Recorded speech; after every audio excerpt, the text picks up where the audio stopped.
Welcome to my channel. আমি সাহেনা নওয়াজ আজ আপনাদের সামনে নিয়ে এসেছি কাশ্মীরি আলুর দম রেসিপি, যার জন্য লাগবে কিছু গোটা মশলা, যেমন শুকনো লঙ্কা 4টে, ধনে, গোটা জিরে, গোটা জোয়ান, মৌরি, কাজু ভেজানো, টমেটো একটা, আর পেঁয়াজ একটি।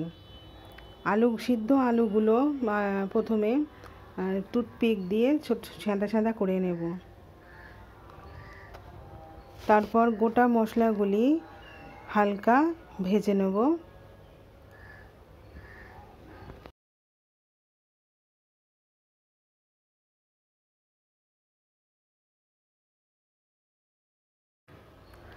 হালকা ভাজা হলে সুন্দর একটা স্মেল বেরোলে আমরা নামিয়ে নেব।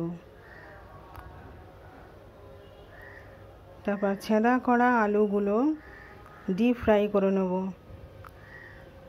ভালো করে ফ্রাই করতে হবে যাতে ভেতর পর্যন্ত তেলটা ঢোকে।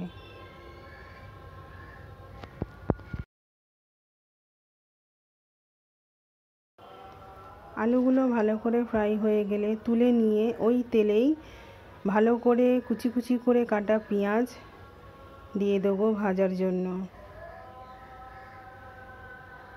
বেশি লাল করা যাবে না, হালকা লাল হলেই হবে। পেঁয়াজ হালকা লাল হয়ে এলেই আমাদের গোটা মশলা, কাজু ও টমেটো দিয়ে যে পেস্টটা করেছিলাম সেই পেস্টটা দিয়ে ভালোভাবে কষাতে থাকবো।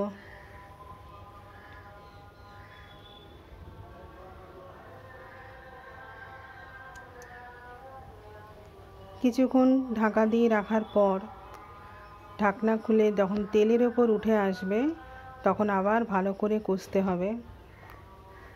আপনারা দেখলেই বুঝতে পারবেন যে কত সুন্দর কালার এসছে ও মশলা ও পেঁয়াজগুলি মিশে গিয়েছে।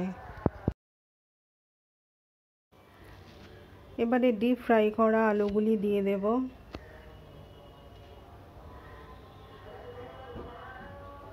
দিয়ে ভালোভাবে নাড়তে থাকব যাতে মশলার সঙ্গে আলুগুলো পুরো মিশে যায়।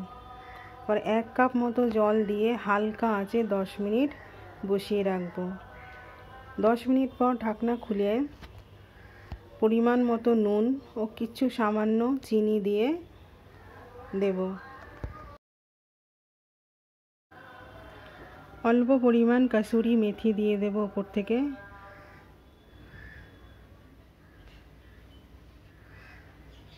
ধনেপাতা দিয়ে নামিয়ে নেব। আমাদের কাশ্মীরি আলুর দম রেডি। এটি আপনি ভাতের সঙ্গেও খেতে পারেন, রুটি বা পরোটা যে কিছুর সঙ্গেই খেতে পারেন, খুবই ভালো লাগবে।